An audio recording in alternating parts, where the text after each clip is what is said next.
देखना वो रिपीट ना हो जाए।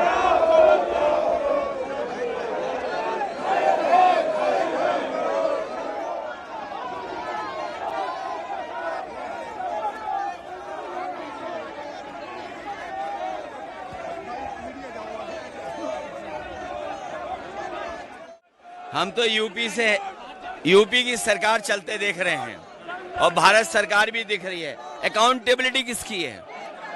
अकाउंटेबिलिटी किसकी है? सरकार की अकाउंटेबिलिटी थी। लगता तो ये है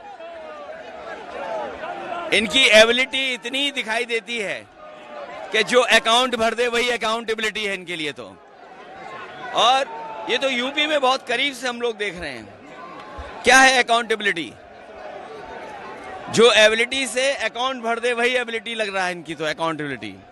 आज हमने उम्मीद किया था कि नीट एग्ज़ाम पेपर लीक को लेकर के हम आज डिस्कशन शुरू करेंगे, पर उम्मीद था। कल अपोजिशन पार्टीज़ के कई नेताओं से हमने बातचीत किया, कांग्रेस पार्टी से भी किया, और सबने कहा कि एक रास्ता ढूंढते हैं। लेकिन बाद में जाते जाते फिर से उन्होंने कंडीशन लगाना शुरू किया, फिर अलग अलग बहाना बनाना शुरू किया।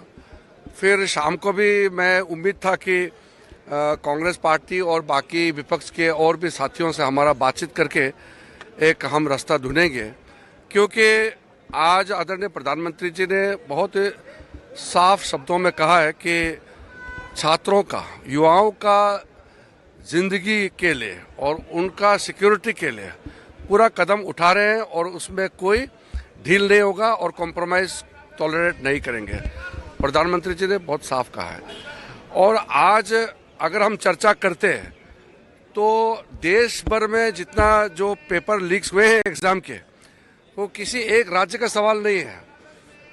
कितने राज्यों में पेपर लीक हुए हैं और केंद्र का जो एग्ज़ाम एजेंसी का वहाँ से भी जो लीक हुआ है, सब मिलकर के चर्चा करेंगे। ये बात हमने सदन में बताया, दोनों सदन में बताया। हम देख रहे हैं कि आज तीसरे दिन दिल्ली में सारे मेट्रो स्टेशन बंद किया गया है।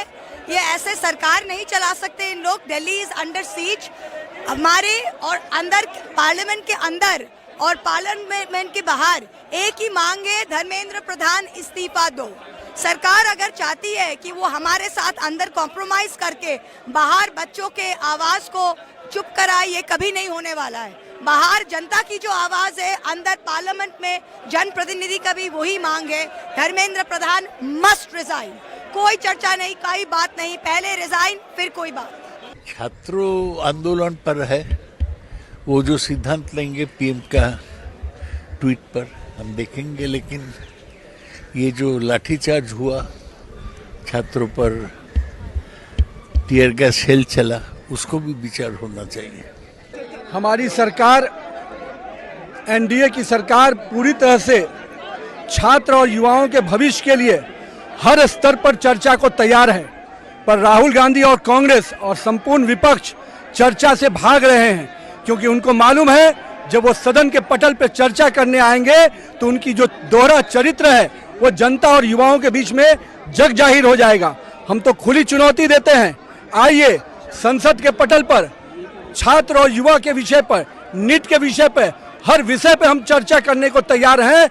राहुल गांधी के जो राजनीतिक दृश्य रहा है भगोड़ा का, भारतीय जनता पार्टी का सांसद हर विषय पर, भारतीय जनता पार्टी और एनडीए की सरकार हर विषय पर चर्चा भी करने को तैयार है और हर सवाल का जवाब देने को तैयार है। पर मुझे मालूम है कि राहुल गांधी जी और उनकी कुनबा कभी भी चर्चा के लिए सामने नहीं आएगा, क्योंकि उनके पुराने जो इतिहास रहे हैं, 50-60 सालों का जो उनका इतिहास रहा है युवाओं को ठगने का, भटकाने का, आज भारतीय जनता पार्टी और एनडीए की सरकार ने युवाओं के भविष्य को एक सही दिशा दी है।